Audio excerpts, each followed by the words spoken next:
Maksud Ustaz ya. Bismillahirrahmanirrahim. Assalamualaikum warahmatullahi wabarakatuh. Waalaikumsalam warahmatullahi wabarakatuh. Alhamdulillah nahmaduhu wa nasta'inuhu wa nastaghfiruhu wa na'udzu billahi min syururi anfusina wa min sayyiati a'malina. Mahdihillahu fala mudhillalah wa may yudhlil fala hadiyalah. Asyhadu an la ilaha illallah wahdahu la syarikalah wa asyhadu anna Muhammadan abduhu wa rasuluh la nabiyya ba'da ma ba'd. Bapak-bapak, ibu-ibu sekalian yang sudah hadir di dalam majelis PMI Ahad malam ini, selamat datang di majelis ini. Juga tidak lupa kepada Ustadz Ujang yang sudah juga hadir di sini, dan Ustadz Sam yang secara rutin juga membantu kita untuk mengadakan acara ini. Bapak-bapak sekalian, malam ini sebetulnya malam yang luar biasa ya. Ini boleh dikatakan eh, selama BMI berdiri itu kita baru sekali ini mengadakan kajian tentang masalah seperti ini. Mungkin sudah bisa dilihat di background-nya adalah mengenai masalah eh, perawatan jenazah. Nah, ini hal yang luar biasa sebetulnya. Karena apa? Karena memang ini salah satu hal yang disyariatkan oleh din kita, agama kita untuk bisa memuliakan jenazah. Karena apa? Kalau di din kita ini adalah salah satunya agama yang paling lengkap untuk uh, memuliakan jenazah. Itu salah satu kita bisa lihat di apa kita baca di dalam Al-Qur'an di surat Al-Mulk ya. Di situ Allah mengatakan auzubillahi minasyaitonirrajim alladzi khalaqal mauta wal hayata. Allah itu menciptakan manusia itu dengan apa namanya? Ada kematian dan juga kehidupan. Nah, di situ kemudian Allah mengatakan, liyabulakum ayyukum ahsanu amala. Untuk apa? Untuk menciptakan ujian buat kita ini. Jadi katakan dunia ini ada salah satu ladang ujian kita untuk ahsanu amala, siapa yang paling baik amalnya. Jadi satu sisi kehidupan, satu sisi kematian. Inilah yang sempurnanya agama kita seperti itu. Dan tentu kita juga harus sadar juga bahwa salah satu hal yang mungkin kita siapkan adalah satu saat nanti kita juga akan seperti ini juga. Kalau sekarang kita belajar bagaimana merawat jenazah, kemudian kita tahu apa namanya, bagaimana dibersihkan, disucikan, kemudian dikafankan, kita juga bisa membayangkan suatu saat kita juga akan seperti itu juga. Seperti tadi itu yang background tadi, saiki aku, sesok kowe ya kan. Nah, ini yang mungkin kita harus sadari bersama dan mungkin selain pengetahuan kita juga bisa dapatkan dalam sisi-sisi teknisnya. Ya, boleh jadi suatu saat nanti seandainya memang tidak memungkinkan, boleh nanti seorang suami kalau tidak ada yang memandikan jenazah istrinya karena suami yang mengetahui aurat-aurat istrinya, atau mungkin sebaliknya istri boleh memandikan uh, jenazah suaminya ya, seperti itu. Jadi kalau mungkin nanti Bapak dan Ibu sekarang mengikuti sampai selesai, ya mungkin bisa menjadi apa namanya suatu hal yang mungkin paling enggak bisa menjadi suatu persiapan kita. Karena di BMI sendiri ya terus terang 60% daripada peserta BMI ini adalah manula, katakan 40 tahun ke atas. Jadi mau nggak mau kita satu saat akan juga ketemu dengan namanya kematian. Nah, dari sekarang mungkin kita siap-siap bagaimana bisa kita apa namanya membayangkan nanti kita akan seperti apa, atau mungkin ada yang mungkin mau jadi relawan untuk bisa merawat jenazah mulai dari apa namanya penyucian, pembersihan sampai kepada nanti pemakaman. Begitu kira-kira dari saya sebagai MC yang ditunjuk malam ini. Kemudian langsung saya akan bacakan bahwa Bapak Ibu acara yang akan kita laksanakan malam ini. Jadi saya sebagai MC itu sudah membuat prakata. Kemudian selanjutnya adalah tilawah surat Al-Munafikun ayat 9 sampai 11 oleh Bapak Joner Setiawan. Ini dari sipil juga, di sipil Undip angkatan 98 ya kalau tidak salah ya. Kemudian terjemahnya oleh Bapak Yudi Widayanto. Kemudian selanjutnya adalah prakata dari Ketua Dewan Asatid BMI, Ustadz Syam. Setelah itu pemaparan materi oleh Ustadz Ujang sampai pukul 21.10, dan yang terakhir adalah antara 21.10 sampai 21.30 adalah tanya jawab. Tanya bisa dilakukan lewat chat atau mungkin langsung kepada Ustadz Ujang. Terima kasih, mungkin ini dari kami sebagai MC.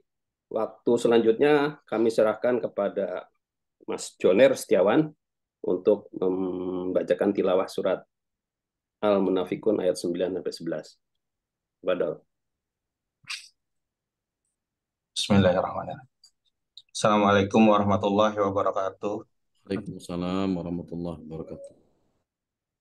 A'udzu billahi minasy syaithanir rajim. Bismillahirrahmanirrahim. Ya ayyuhalladzina amanu la tulhikum amwalukum لا تلهكم أموالكم ولا أولادكم عن ذكر الله ومن يفعل ذلك فأولئك هم الخاسرون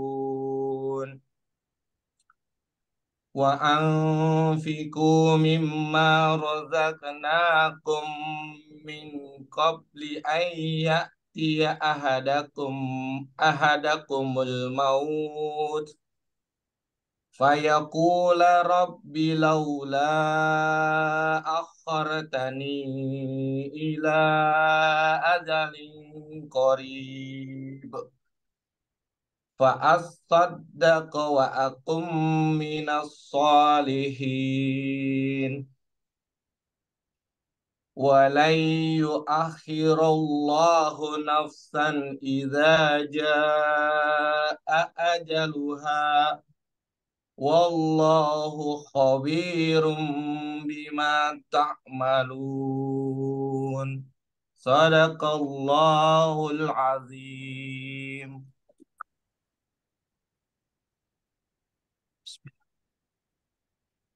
Aku berlindung kepada Allah dari godaan syaitan yang terkutuk. Wahai orang-orang yang beriman, janganlah harta bendamu dan anak-anakmu melelehkan kamu dari mengingat Allah. Dan barang siapa berbuat demikian, maka mereka itulah orang-orang yang rugi. Dan infakkanlah sebagian dari apa yang telah kami berikan kepadamu sebelum kematian datang kepada salah seorang di antara kamu. Lalu dia berkata menyesali, ya Tuhanku, sekiranya engkau berkenan menunda kematianku sedikit waktu lagi, maka aku dapat bersedekah dan aku akan termasuk orang-orang yang saleh. Dan Allah tidak akan menunda kematian seseorang apabila waktu kematian telah datang. Dan Allah Maha Teliti terhadap apa yang kamu kerjakan. Assalamualaikum warahmatullahi wabarakatuh. Waalaikumsalam warahmatullahi wabarakatuh. Ya, terima kasih kepada Mas Joner sama Mas Yudi atas tilawah dan terjemahnya. Selanjutnya, waktu kami berikan kepada Ustadz Sam yang mewakili pengurus. Silakan Ustadz. Jazakallah khairan. Bu Sanjaya. Assalamualaikum warahmatullahi wabarakatuh. Waalaikumsalam. Alhamdulillah Rabbil Alamin. Hamdan katsiran tayyiban mubarakan fih kama yuhibbu Rabbuna wa yarda. Allahumma salli wa sallim wa barik ala Sayyidina Muhammad wa ala alihi sahbihi ajma'in. Allahumma anfa'na bima 'allamtana wa 'alimna ma yanfa'una wa zidna ilma. Yang kami muliakan semua pengurus Perkampungan Indonesia khusus kepada Bapak Ketua kita, Bapak Iwan Hambali, dan beserta dengan jajarannya. Dan tak lupa kepada Dewan Asatid Berkah Indonesia, baik ikhwan atau para ustadz atau asatidzah yang bisa hadir pada malam ini, dan tak lupa kepada peserta dari bapak-bapak, ibu-ibu yang disampaikan oleh MC kita, banyak yang manula. Kalau saya enggak, Pak, enggak ada yang manula di sini, Pak. Yang ada itu Jelita dan Lolita, gitu ya. Grupnya Jelita dan Lolita. Jelita itu jelang 50 tahun. Lolita lolos 50 tahun gitu ya. Beda tipis ya. Dari manula kan tua banget tuh ya. Bapak yang minta Allah, malam hari ini kita akan mulai membahas masalah yang berkaitan yang kita mungkin ya tak tak terpikirkan gitu ya. Bahwa kematian itu sangat dekat dengan kita. Saudara kita, teman kita yang dulu satu grup dengan kita, mohon maaf yang bersama dengan kami, ya kan, ngaji bareng dengan kita, tiba-tiba sekarang mendahului kita, dan itu sudah sudah menjadi fitrah, ada kodratnya seperti itu. Namun di balik semuanya, bisakah kita mengambil ibroh atau pelajaran itu semuanya? Bahwa kita pun akan seperti teman-teman ini dahulu bersama kita dan sekarang meninggal kita. Maka tadi dikatakan Pak Yudi tadi ya di backgroundnya, sesok kowe apa? Saiki ini kowe sesok aku ngono ya. Dibalik aja ya. Ya kan? Dan ini bukan bercandaan. Ini berkaitan dengan kita masing-masing. Kalau beberapa waktu kita membahas masalah warisan, masalah harta, sibuk ngurusi harta, saya baik kemana-mana ya. Sekarang kita ngurus ke diri kita. Sudahkah kita punya persiapan untuk bekal kematian kita yang nggak tahu, mungkin hari ini kita akan terakhir kita ketemu, kita ketemu sama istri kita, anak kita, saudara kita, teman ngaji kita nggak pernah tahu. Kita diingatkan oleh Abdullah bin Abbas, Abdullah bin Umar dalam perkataan beliau yang mulia, "Idza amsayta fala tangtadir subah, wa idza asbahta fala tangtadir masa." Ketika kalian ada di sore hari nggak usah nunggu pagi hari. Ketika kalian ada di pagi hari tidak usah nunggu sore hari. Khud sehataka limautika wa khud hayatika limautika. Optimalkan sehatmu untuk menghadapi sakitmu dan optimalkan waktu hidupmu untuk menghadapi kematian. Mudah-mudahan dengan materi yang Asam yang Sojang ini, mulai dari nanti pasal ke-9 seputar hukum jenazah sampai kemudian tentang sampai dengan selesai, semoga berikan kita semuanya istiqomah. Ustadznya diberi kesehatan oleh Allah sehingga bisa continue istiqomah bersama kita, ngisi kaji bersama kita. Demikian, semoga manfaat. Saya kembalikan kepada MC kita, Bapak Pusanjaya. Assalamualaikum warahmatullahi wabarakatuh. Waalaikumsalam warahmatullahi wabarakatuh. Terima kasih atas sambutannya Ustaz Sam, ibu-ibu, bapak-bapak, Molita sama Lolita tadi ya katanya ya. Jelita, Lolita. Jelita, jelang 50 tahun. Ya. Cukup ini juga ya, cukup unik juga namanya.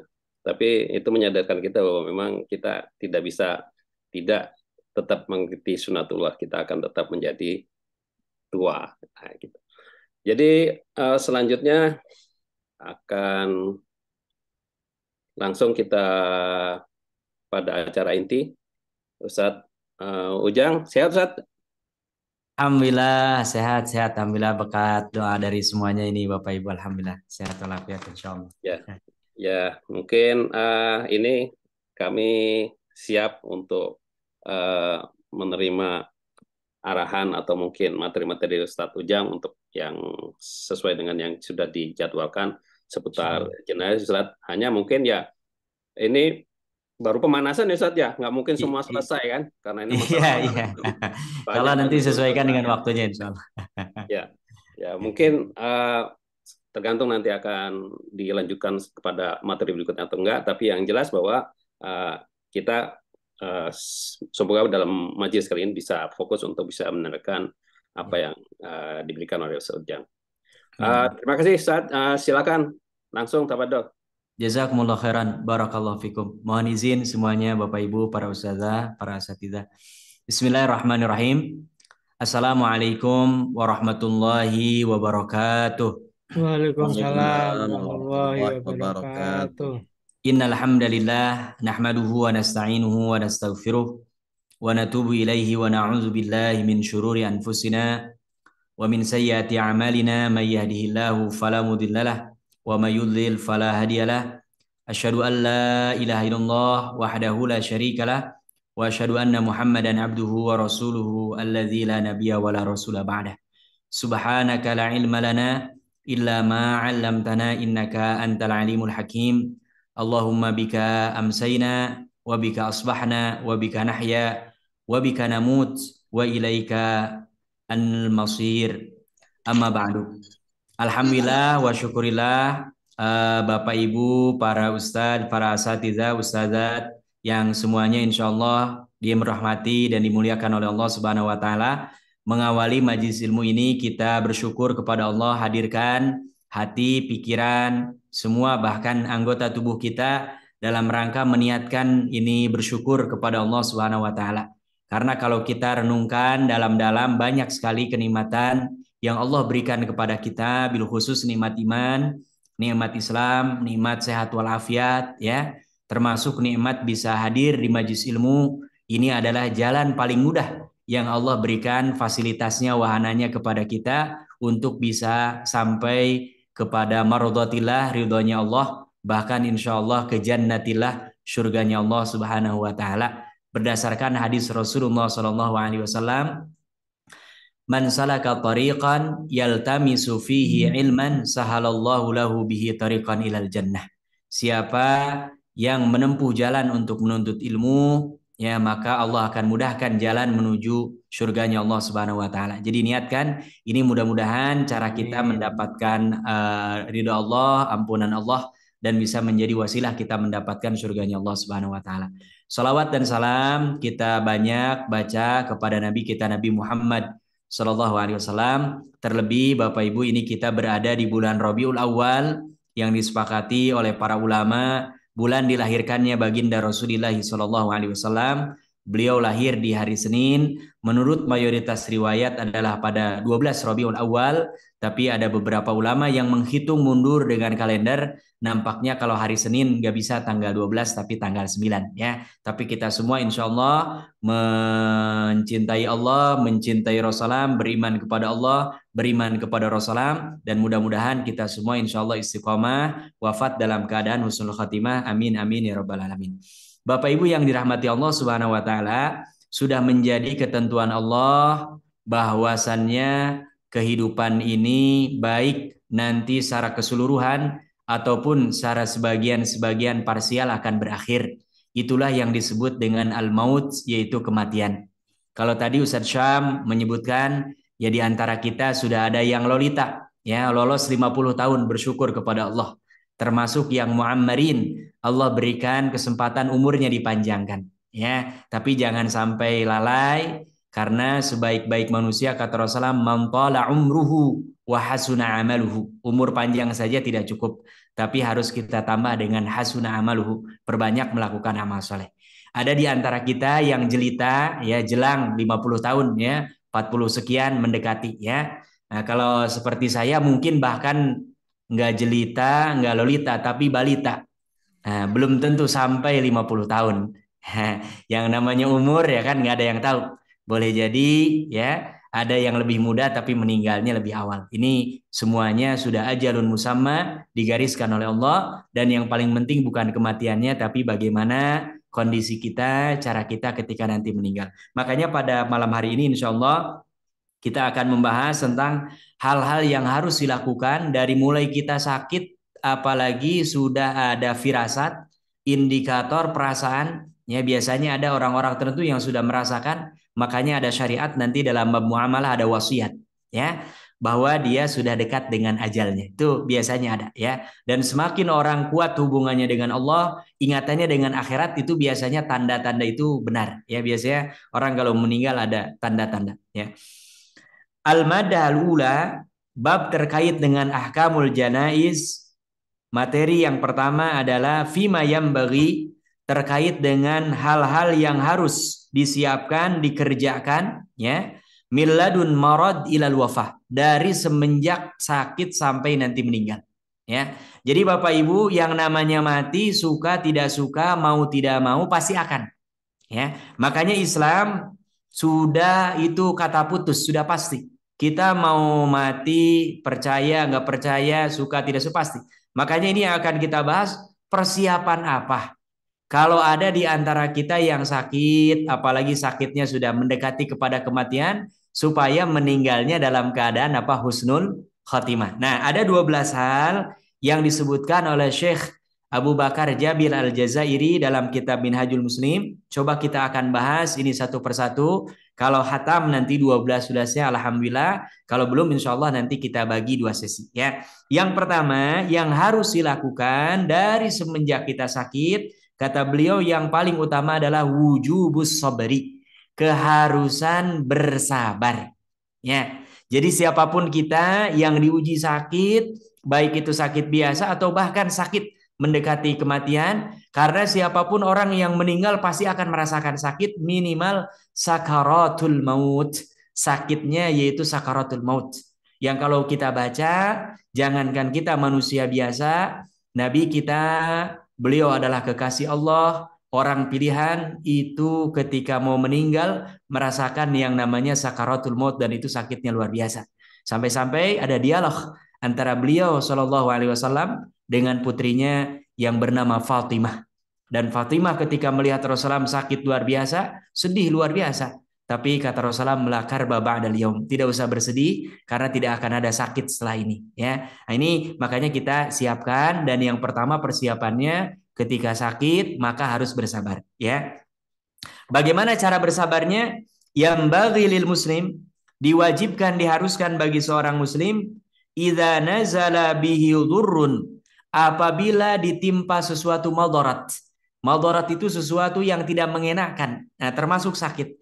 Kira-kira Bapak Ibu kalau kita ditanya mau sehat apa mau sakit? Halo, ini bukan khutbah Jumat. Ya. Sehat ya. Nah, ini biar ini ya. Insya Allah semua ya, orang kalau ditanya pasti mau sehat. Ya, sampai yang terbalik-terbalik saja kemarin ketika COVID ya kan, orang biasanya minta positif. Tapi karena COVID kalau positif malah mananya sakit.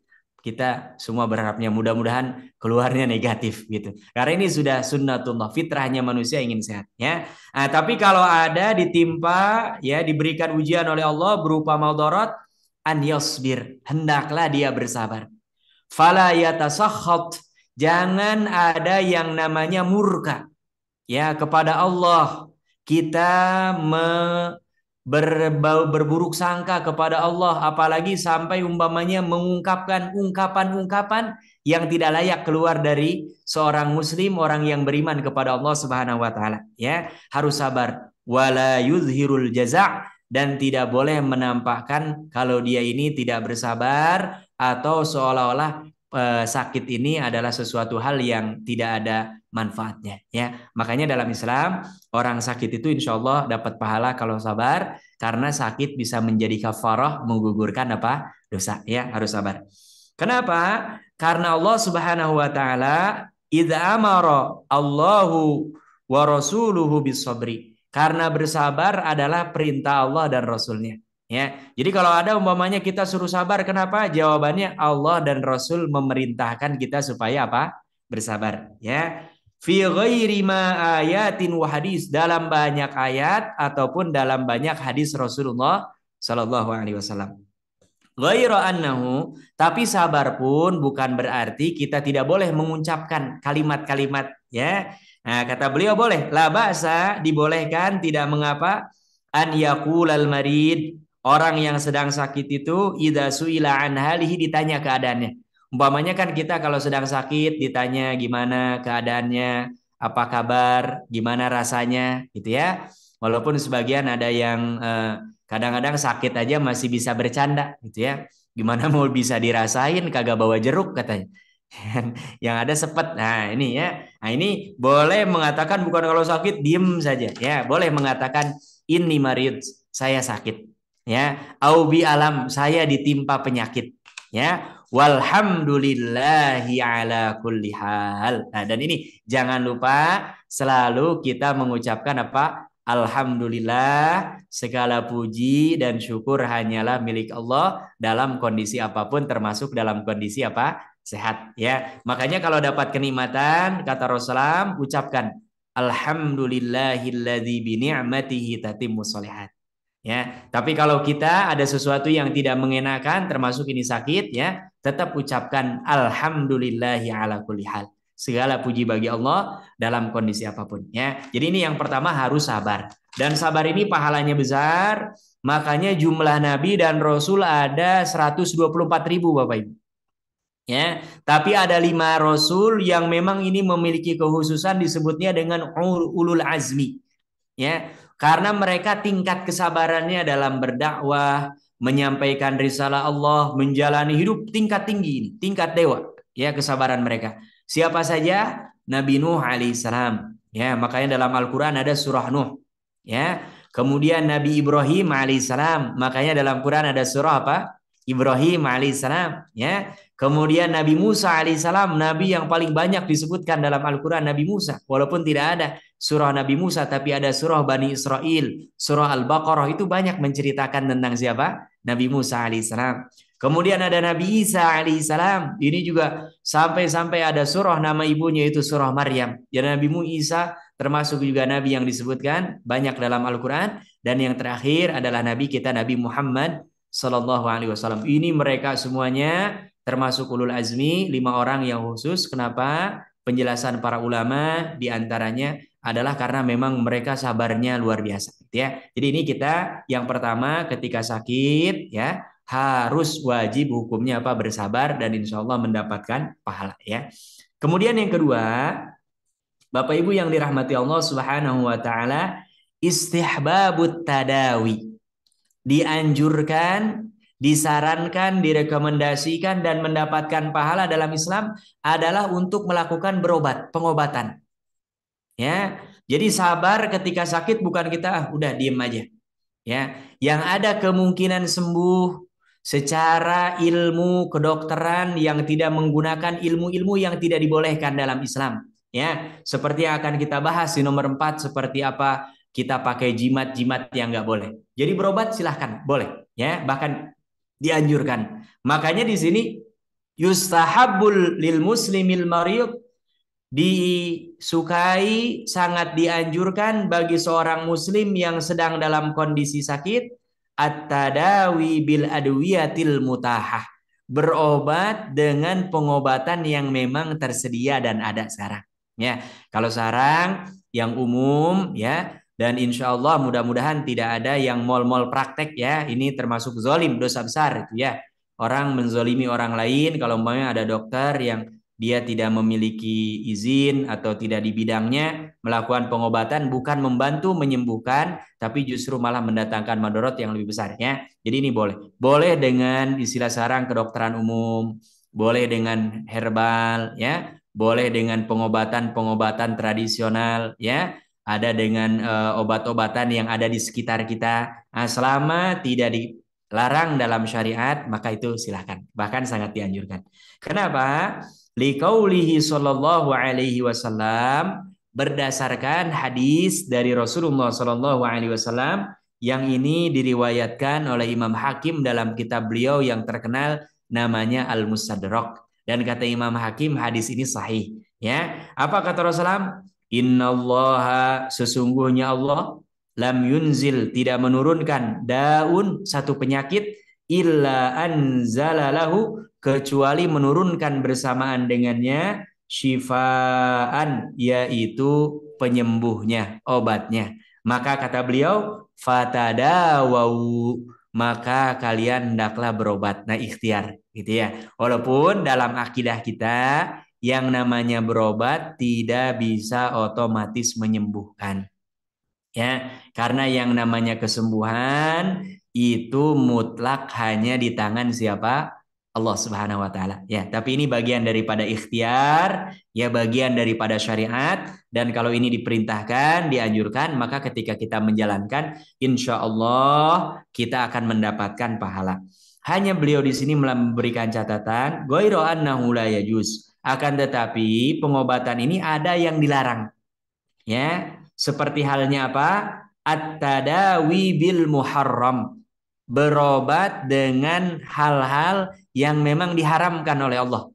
Ya, kal khamri, seperti berobat dengan minuman keras. Nah, ini nggak boleh ya. Wal khinziri, atau juga dengan babi, ya, daging babi, minyak babi, ya. Wa nahwihima, atau yang lain apapun yang memang dilarang. Ya, nah, ini tidak boleh. Kenapa? Liqaulihi sallallahu alaihi wasallam. Ini juga berdasarkan hadis Rasulullah sallallahu alaihi wasallam.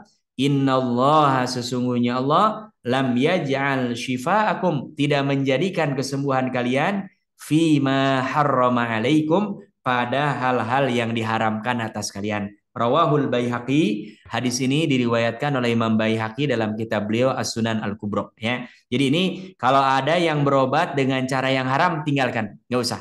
Ya, kita bersabar, minta kepada Allah, berobat dengan yang dihalalkan, yang dibolehkan, yang dimubahkan oleh Allah. Karena apa? Rasulullah sudah memberikan isyarat kepada kita, ada obat yang mana insya Allah itu halal dan boleh kita. Ya, dan Allah tidak menjadikan obat di sesuatu hal yang diharamkan. Ya, jadi cari ini insya Allah banyak. Apalagi sekarang, ya, dengan adanya pengobatan modern, farmasi dan sebagainya, bisa terdeteksi, ya, ini obat bahannya dari apa, ya. Insya Allah kita mudah. Makanya harus hati-hati, dan alhamdulillah kita di Indonesia semua jenis produk obat, makanan, kosmetik, ya, wajib mencantumkan BPOM dengan juga label halal, ya, yang dikeluarkan oleh yang memiliki otoritas. Jadi insya Allah ini membantu, memudahkan. Gimana kalau umpamanya ternyata ini ada unsur haramnya tapi dihalalkan, yang jawab yang mengeluarkan. Gitu ya. Kita secara zahir sudah percaya bahwa yang mengeluarkan ini punya otoritas. Kalau dia umpamanya main-main karena dibayar atau apa, kita nggak punya urusan, ya. Itu dia dengan Allah, dan dia berlaku apa curang, itu nanti dia dengan Allah ada hisabannya. Tapi kalau kita ilmunya terbatas, yang bisa kita ketahui dengan melihat label halalnya dan ada BPOM-nya, maka insya Allah itu sudah aman secara syariat, ya. Nah, ini yang kedua, ya. Kemudian yang ketiga, selain pengobatan umum, jawazul istirqa, dibolehkan kita minta diruqyah. Nah, ini ya. Jadi Bapak Ibu ada sakit, kadang-kadang ke dokter, berobat, minum obat-obatan, segala sudah dicoba nggak bisa. Nah, ini ada kebolehan kita namanya melakukan apa? Ruqyah. Ya, diruqyah. Ya. Yajuzul muslimin, dibolehkan bagi seorang muslim al-istirqa, ya, minta dibacakan ruqyah. Ruqyah itu secara bahasa artinya jampe-jampe. Ya, jampe-jampe. Hanya kalau dalam Islam yang disyariatkan jampe-jampenya jelas. Bil ayatil Qur'aniyah. Dengan ayat-ayat Al-Quran. Ya, bahkan mereka yang berkecimpung dalam dunia ruqyah, mereka sudah mengetahui ayat-ayat apa saja. Semua Al-Quran boleh, silakan. Ya, tapi biasanya ada ayat-ayat tertentu, apalagi ada hadisnya maksur, umpamanya seperti surah Al-Fatihah, ya. Itu hadis takriri, ketetapan Rasulullah ketika ada seorang sahabat meruqyah dengan membaca ini. Ada lagi dengan surah Al-Falaq, Al-Ikhlas, An-Nas, ya, dan juga surat-surat atau ayat-ayat yang lain. Ya, jadi ini harus dengan doa-doa Al-Quran. Saya sedikit mengingatkan karena ini banyak kejadian praktek di lapangan, ya, berdasarkan pengalaman kami. Ada orang-orang yang dia pelangnya ruqyah tapi yang dibacanya nggak jelas. Ya, saya selalu menganjurkan kalau bukan ayat Quran kita tahu, keluar, nggak usah. Ya, karena nanti itu akan masuk kepada ruqyah jampe-jampe yang nauzubillah, ya, dilarang. Apalagi kalau sampai ngundang jin dan lain sebagainya. Jadi Bapak harus jelas yang didengar adalah yang dibacakan adalah ayat-ayat Qur'aniyah. Yang kedua, selain ayat-ayat Al-Quran, wal ad'iyatin nabawiyah, dan juga doa-doa yang maksur yang diriwayatkan dari Rasulullah SAW. Ya. Bismillahilladzi la yadurru ma'asmihi syai'un fil ardi wala fis sama wa huwas samiul alim. A'udzu bikalimatillahi tammati min syarri ma. Ini banyak ya doa-doa yang dihimpun dari Rasulullah, termasuk biasanya yang digunakan dalam ruqyah, ya. Dan yang lain wal kalamil thayyib, dan kalimat-kalimat yang memang baik, ya. Kalau umpamanya orang nggak hafal apa baca kalimat thayyibah boleh. La ilaha illallah, nggak hafal umpamanya apa ayat-ayat ruqyah, boleh baca kalimat. Kenapa? Liqaulihi sallallahu alaihi wasallam, berdasarkan hadis Rasulullah sallallahu alaihi wasallam, ya. La ba'sa, tidak mengapa, artinya dibolehkan birruqa, untuk seseorang melakukan ruqyah malam yakun fihi syirkun. Ini catatannya. Selama dalam praktek ruqyah ini tidak ada unsur kesyirikan, ya. Saya beberapa kali bahkan ini merasakan sendiri, ya, ketika mengantar anak itu terkilir jatuh kemudian dibawa ke tempat-tempat pijit itu, ini harus selektif, ya. Bahkan saya mendengar dari beberapa yang lama, ternyata begitu masuk ke ruangannya memang ada hal yang nggak nyaman gitu. Yang nggak nyaman itu apa? Biasanya ada orangnya itu gambar dengan foto singa gitu, ya. Kemudian ditunjukkan bahwa dia berlatihnya dulu ke tempat-tempat yang angker. Nah, seolah-olah itu mengindikasikan ada interaksi dengan jin. Nah, ini nggak boleh, ya, nggak boleh, hindari yang seperti itu. Karena apa? Di situ ada unsur kesyirikan, ya. Hati-hati, khususnya yang di tempat-tempat, tidak semua ini, ya, yang pijat-pijat tradisional ini, ya. Ada orangnya yang saya perhatikan bahkan nauzubillah ya nggak sholat gitu, ya. Dia sarungan, ya. Kemudian yang dibaca juga kadang-kadang nggak jelas gitu, ya. Nah, ini yang seperti ini hindari. Karena pernah saya satu kali anak jatuh dari perosotan, dibawa orang nunjukin ini ke sini, dia sudah lama, ternyata ada itu, agak-agak khawatir, ya. Walaupun kita kalau tidak bisa membuktikan juga tidak boleh menuduh sembarangan bahwa ada praktek jinnya. Tapi kalau melihat gelagat-gelagatnya tadi, umpamanya yang dibaca bukan ayat Quran, bukan doa yang maksur dari salam, apalagi seperti umumnya di kita bim salabim ada kadabra gitu, ya, apa kan itu maknanya saja nggak jelas itu, wah gitu. Nah, ini nggak disyariatkan, ya. Ini harus ada catatan. Boleh baca jampe-jampe, yang penting di situ tidak ada unsur kesyirikan berdasarkan hadis Rasulullah yang diriwayatkan oleh Imam Muslim dalam kitab As-Salam, ya. Jadi ini ada catatannya, boleh ruqyah tapi tidak boleh ada unsur-unsur kesyirikan. Biasanya para peruqyah yang memang dia tauhidnya lurus bahkan mengingatkan, Bapak Ibu, saya ini nggak bisa menyembuhkan, nggak bisa mengeluarkan jin kalau umpamanya yang kesambet, ya. Tapi kita disyariatkan, dianjurkan, dibolehkan oleh Allah dan Rasulnya untuk melakukan ruqyah, ya. Jadi jangan ada keyakinan bahwa kalau nanti dibacakan ayat ruqyah otomatis akan keluar. Enggak. Kita ikhtiar, minta kepada Allah, mudah-mudahan Allah memberikan pertolongan kepada kita, mudah-mudahan kita dihindarkan dari gangguan jin. Ya, biasanya gitu, ya. Dan tandanya biasanya dengan keluar lewat muntah, ya, atau orangnya lemes, yang tadinya ngomongnya ngelantur dikendalikan oleh jin dan lain sebagainya, itu biasanya sudah sudah pulih seperti halnya normal biasa, ya. Tapi tadi catatannya saya menganjurkan kalau ada yang dibaca-baca nggak jelas, begitu kita tahu udah minta izin. Kalau umpamanya memang harus ada biasanya ngasih bayar atau apa, sudah bayar saja, ya. Kita menyelamatkan kesyirikan, karena khawatir boleh jadi nanti kita keluar dari situ malah ada jin yang ditempelkan atau diikut sertakan dengan kita, ini akan repot lagi urusannya, ya. Makanya kalau begitu awal ketahuan kita langsung menghindari hal tersebut, ya. Ini yang ketiga, boleh istirqa, ya. Kemudian yang keempat, lanjutan dari yang ketiga, tahrimut tamaim, diharamkan memakai jimat-jimat, ya.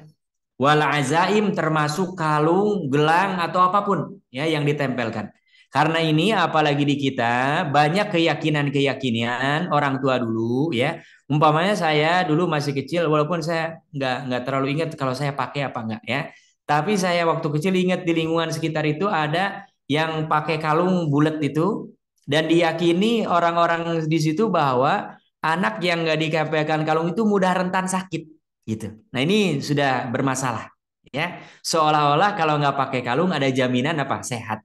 Padahal yang namanya sakit, sembuh semuanya dari siapa? Allah. Tapi ini diyakini seolah-olah betul itu, ya, betul ada di situ. Makanya ini harus kita ini. Makanya di sini diharamkan, tidak boleh orang menggunakan jampe-jampe, ya. Ada yang berbentuk seperti di sini kita disebutnya isim, ya. Biasanya kertas warna hitam, tulisannya bahasa kayak bahasa Arab nyilang ke sana kemari, tapi bacaannya nggak tahu, kita nggak bisa baca, apalagi umumnya orang punya kemampuan bahasa Arab saja nggak bisa. Nah ini jangan, ya ini termasuk yang diharamkan, ya termasuk kalung, gelang, di kaki, di apapun. Nah ini kita diharamkan, ya. Kenapa? Fala yajuzu, karena tidak diperkenankan lil muslim, bagi seorang muslim, an yu'alliqa tamimatan, untuk menempelkan yang namanya jampe-jampe, baik dikalungkan ataupun dipakai, ditaruh di mana dan sebagainya. Ini tidak boleh. Kenapa? Ini dilarang oleh Rasulullah Shallallahu Alaihi Wasallam, sebagaimana sabda beliau dalam hadis yang diriwayatkan oleh Imam Ahmad. Qala Rasulullah Shallallahu Alaihi Wasallam, di mana beliau bersabda, man 'allaqa tamimatan, siapa yang mengalungkan, menempelkan jimat-jimat, kata Rasulullah, faqad asyraka, maka orang ini sudah berbuat kesyirikan. Gitu ya. Apalagi tadi nggak jelas ya dan lain sebagainya. Ini sebisa mungkin kita hindari. Makanya yang paling selamat, para ulama memfatwakan berobat yang paling selamat dari bentuk kesyirikan adalah dengan pengobatan yang modern sekarang, ke rumah sakit ya. Jelas ada dokternya, spesialisasinya apa, obatnya juga jelas. Ini ingredientsnya apa, terdiri dari apa, dibuatnya kapan, siapa yang mengeluarkan, bisa dilacak. Tapi kalau yang apalagi ini bahasa di kitanya alternatif, kadang-kadang kalau kurang selektif nanti khawatir ya. Dalam beberapa hal, tidak semua, ada unsur-unsur tadi. Nauzubillah kalau sampai terjerembab ke dalam apa? Kesyirikan. Kita bukannya dengan berobat dapat pahala, malah mendapatkan apa? Dosa, gitu ya. Wa qaulihi sallallahu alaihi wasallam, dan juga berdasarkan hadis Rasulullah sallallahu alaihi wasallam ya. Ini didoakan oleh Rasulullah ya. Dan ini bahkan ada jaminan dari Rasulullah. Apa kata beliau?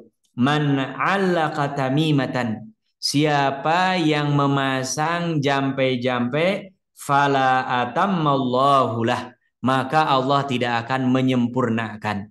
Jadi orang Arab menyebut tamimah itu seolah-olah dengan memakai kalung-kalung yang ada jampenya ini seolah-olah bisa menyempurnakan. Tapi doakan Rasulullah, mudah-mudahan Allah nggak sempurnakan. Artinya ini memang dilarang, ya. Wa man 'allaqa wada'atan, dan barang siapa yang mengalungkan baik itu kalung, gelang ya, yang tertinggal nempel. Nah, kalau istilah orang kita susuk. Nah, apa kata Rasulullah? Fala wada'allahu lah, maka peninggalan ini yang ditempelkan ini itu tidak akan dimanjurkan oleh Allah Subhanahu wa taala ya. Jadi ini doa Rasulullah. Jadi ini subhanallah sudah dilarang juga didoakan seperti ini. Artinya makanya pengarang kitab ini sampai mengatakan tahrim, ya haram, karena memang ini betul-betul keras dari Rasulullah ya. Bahkan Rasulullah Shallallahu Alaihi Wasallam bukan hanya menyampaikan berupa anjuran dan larangan untuk meninggalkan, tapi beliau bahkan pernah menegur langsung. Wa qaulihi sallallahu alaihi wasallam, dan hadis Rasulullah sallallahu alaihi wasallam, lilladzi absara ala yadihi halaqatan min sufrin. Pernah di masa Rasulullah ada seseorang yang dia pakai halaqah, kalung dipakai di tangannya. Ya, yang mana kalung ini sufrin, warnanya warna-warna kuning-kuning gitu, ya. Nah, kalau di kita biasanya ada kertas, dalamnya hitam, belakangnya kuning-kuning kara perak gitu. Biasanya orang buat jimat-jimat tuh pakai itu. Nah, ini ada dia pakai, kemudian apa kata Rasulullah? Waihaka mahazihi, celaka engkau, apa ini? Ya, beliau sampai menyebutkan waihak. Waihak itu orang Arab kalau menyebutkan ini bahasa keras, peringatan yang sangat-sangat keras. Ya, celaka kata Rasulullah. Apa ini yang kau kenakan? Qala minal wahinah. Kata orang ini adalah jampe-jampe yang saya tempelkan untuk menghindari dari yang namanya wahinah, penyakit, ya, sesuatu yang membuat kita jadi lemah. Nah, makanya ada wahan ya dalam hadis lain. Nah, kemudian apa kata Rasulullah? Qala, Rasulullah mengatakan, inzah, lepaskan sekarang juga. Ya. Nah, jadi kita kalau umpamanya nauzubillah ini ya, sekarang yang masih ada nempel sekarang juga, jangan tunda nanti. Karena kalau nanti lain lagi ceritanya, kita akan mikir apa. Ini kata Rasulullah langsung ya, letakkan, ini berbahaya. Ya, berbahaya terkait dengan akidah dan keyakinan kita. Kenapa? Fa inna la taziduka illa wahnan. Karena hal ini kata Rasulullah tidak akan menambah kepadamu kecuali justru malah semakin apa?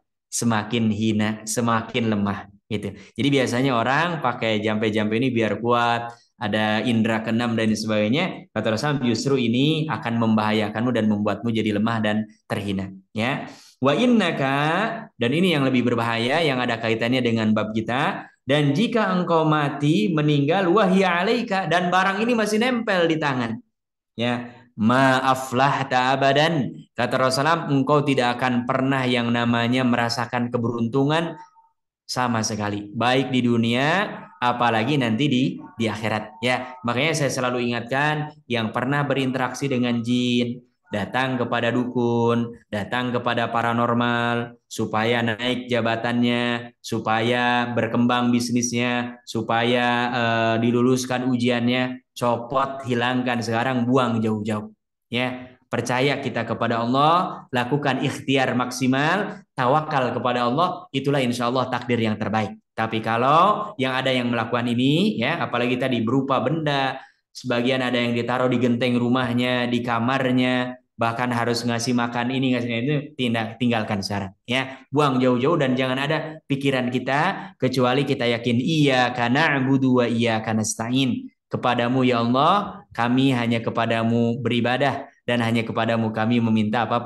Pertolongan. Enak kapanpun, jam berapapun, dimanapun, dalam kondisi apapun, 24 jam kita punya pintu langsung bisa meminta kepada Allah Subhanahu wa Ta'ala dengan doa, dengan tawasul, dengan amal soleh, dengan hal apapun yang disyariatkan, ya. Ini, jadi kalau meninggal bahaya, ya. Dan saya sering mengulang, ada kejadian Bapak Ibu yang dirahmati Allah, ini saya sering sampaikan untuk diambil ibrohnya, ya. Saya ada kawan dulu di daerah Jakarta Selatan, sama-sama di yayasan. Kemudian saya pindah ke Bekasi, ya. Tiba-tiba ditelepon. Dan yang kaget, saya diminta datang ke rumahnya, diminta bantuan untuk meruqyah orang tuanya, ibunya yang sakit parah, ya. Apa yang terjadi? Ibunya ini sakit menggelembung badan, ya. Tapi datang ke Fatmawati, ke RSCM, diperiksa, di ronsen, kata dokternya ini nggak kedeteksi sakit apa, gitu. Anak-anaknya karena mereka ngaji, belajar, ya, memperdalam Islam, ikut pengajian-pengajian di masjid yang diadakan, ada kajian tafsir, ada kajian akidah. Ini mulai agak curiga, ini pasti ada sesuatu non medis, gitu ya. Nah, maka mereka anak-anaknya ini ada 3 orang sepakat minta supaya diruqyah, ya.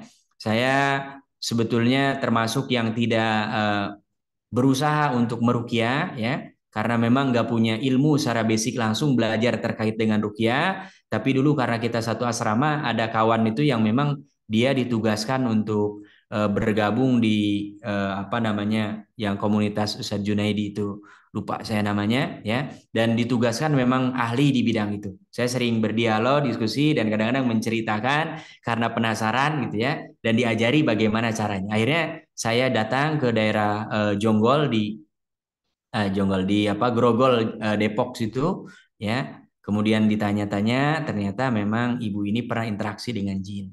Jadi dulu kata ibu ini, saya jualan, bapaknya nyetir angkot, gitu ya. Kemudian karena dagangannya sepi, berangkatlah berdua suami istri ke Cirebon, gitu ya. Datang ke dukun, ya.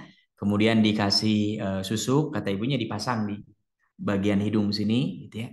Dan dukunnya itu bilang, setiap kali ada orang yang lewat ke warung ibu, toko ibu, dia melihat ini ke hidung, ke arah susuk yang ditempel di sini, itu akan menjadi daya tarik dan akan membeli barang yang ibu jual, gitu, ya. Nah, dan itu berlalu lama, saya diskusi lama, tanya, akhirnya dia mau mengungkapkan itu dan tanya bapaknya enggak, memang ibunya bilang bapak enggak, gitu ya. Suaminya ada juga di situ walaupun sudah sepuh, ya. Kemudian apa? Akhirnya ya coba kita ruqyah dan kita sampaikan, ibu tolong ikhlaskan, kemudian jauhkan pikiran-pikiran kesyirikan, mempercayai, karena orang yang biasanya pakai jin, ya, atau datang ke dukun itu seolah-olah ada keyakinan, gitu ya, bahwa dia dagangnya pasti laku, gitu. Dan yang lebih menyedihkan, saya tanya, ibu dagangannya gimana, laku apa enggak? Enggak juga, gitu. Jadi nauzubillah, ya, sudah dunianya enggak dapat, akhiratnya juga khawatir terancam dengan perbuatan-perbuatan syirik seperti ini, ya. Dan yang kedua, ketika beliau sakit nih, banyak yang non medis yang dirasakan. Akhirnya kita ruqyah karena permintaan anak-anaknya. Selesai mau jam zuhur, saya sholat zuhur pulang, baru saya sampai di depan departemen pertanian, di situ ditelepon lagi, ternyata alhamdulillah meninggal. Gitu. Jadi boleh jadi itu tadi menghambat, gitu ya. Makanya kata Rasulullah, maaflah, nggak akan bahagia, ya, nggak akan bahagia, nggak akan beruntung orang yang masih ada kaitannya dengan tadi menempelkan hal-hal yang apalagi nih sudah sakit parah dan sebagainya. Sebisa mungkin kita hindari dan jauhkan, dan sekarang ketika sehat pun kita lakukan itu, ya. Ini yang keempat. Yang kelima, ba'du ma kana yastashfi bihi sallallahu alaihi wasallam. Beberapa contoh. Nah, ini nanti kalau umpamanya ada saudara, pasangan kita sakit, anak, siapapun orang tua ya, sakit, ada beberapa contoh bagaimana Rasulullah ketika meminta kesembuhan kepada Allah. Ya, dan diantaranya kana sallallahu alaihi wasallam yadau yadahu syarifah 'alal marid. Rasulullah biasanya kalau menjenguk orang sakit atau siapapun yang sakit, bahkan diri kita sendiri, beliau meletakkan tangan yang mulia beliau di orang yang sakit ini. Ya, jadi kalau umpamanya ada orang sakit, kita pegang. Ya, dulu kita diajari biasanya pegang, tanya di mana sakitnya. Kalau mau sakitnya kepala, pegang bagian kepalanya. Ya, kemudian Rasulullah membaca doa ini. Insya Allah ini doa ya minta kesembuhan. Sebagian besar Insya Allah saya yakin sudah hafal ini ya. Karena di TPA, di sekolah ini termasuk kurikulum yang umum diajarkan ya. Bahkan sudah doa umum kalau ada yang sakit dibacakan. Apa Rasulullah meletakkan tangannya, letakkan sambil berdoa kepada Allah. Allahumma rabban nasi adhibil ba'sa. Allahumma rabban nasi adhibil ba'sa ishfi anta syafi. La shifa illa shifauka. Shifaan la yughadiru saqaman. Hadis ini diriwayatkan oleh Imam Bukhari. Ya, Allahumma rabban nasi, ya Allah Rabb seluruh manusia. Ya, adhibil ba'sa, hilangkan sesuatu penyakit yang ada pada orang ini. Ya, ishfi, sembuhkan, anta syafi, karena engkaulah yang maha penyembuh. Ya, la shifa, tidak ada kesembuhan illa shifauka, kecuali kesembuhan yang datang darimu. Syifaan yaitu kesembuhan, la yughadiru saqaman, yang tidak mendatangkan sakit lagi setelahnya, gitu ya. Jadi kurang lebih kalau Bapak, Ibu-ibu, nanti umpamanya kita lupa doanya karena kadang-kadang doa yang belum mantap itu ketika dibutuhkan malah kadang-kadang nggak muncul, ya. Minimal kita paham maknanya. Ya, boleh minta doa kepada Allah dengan apa saja, inilah indahnya syariat Islam. Tapi kalau bisa ya, apalagi kita yang namanya manusia pasti sakit. Ada kalanya kita diuji sakit, kita sebisa mungkin hafal ya. Kita doakan anak, doakan pasangan kita, doakan keluarga, orang tua ketika sakit. Nah, ini contohkan Rasulullah, letakkan tangannya ya. Wa qala lilladzi syakka ilaihi waja'an, dan Rasulullah Shallallahu alaihi wasallam pernah mempraktekkan kepada orang yang datang kepada beliau mengadu daripada rasa sakit yang ada di tubuhnya. Ya, contohnya umpamanya Rasulullah ini nggak disebutkan di sini, saya sakit kepala. Ya, apa kata beliau? Dha' yadaka alladhi ya'lam min jasadika. Letakkan tanganmu di mana engkau merasakan sakit. Ya, jadi kalau tadi Rasulullah langsung meletakkan, kalau ini orangnya Rasulullah taruh tangan. Ya, letakkan di situ. Waqul, dan baca doanya. Bismillahi salasan. Bismillah, bismillah, bismillah. Ya, waqul sab'a marrat, dan ucapkan sebanyak 7 kali a'udzubillah wa qudratihi min syarri ma ajidu wa uhadir. Ya, nah ini termasuk doanya pendek. Ya, jadi baca bismillah, bismillah 3 kali, kemudian baca doa ini sebanyak 7 kali. Ya, a'udzubillah, aku berlindung kepada Allah, wa qudratihi, dan kekuasaannya Allah, min syarri, dari segala keburukan, ma'ajidu, yang saya dapati, wa uhadiru, dan yang saya ingin hindarkan atau saya takuti. Ya, jadi ini kita letakkan di mana? Sakitnya di dada, sakitnya di perut, sakitnya dimanapun, letakkan, baca doa ini. Bismillah, bismillah, bismillah. A'udzubillah wa qudratihi min syarri ma ajidu wa uhadir. Ya, ini sebisa mungkin memang dihafal. Kalau belum hafal ditulis ya. Dan sekarang insya Allah dalam kondisi mendesak kita bisa buka HP langsung googling baca ya. Nah, ini termasuk praktek yang dilakukan oleh Rasulullah. Ini hadis diriwayatkan oleh Imam Muslim ya.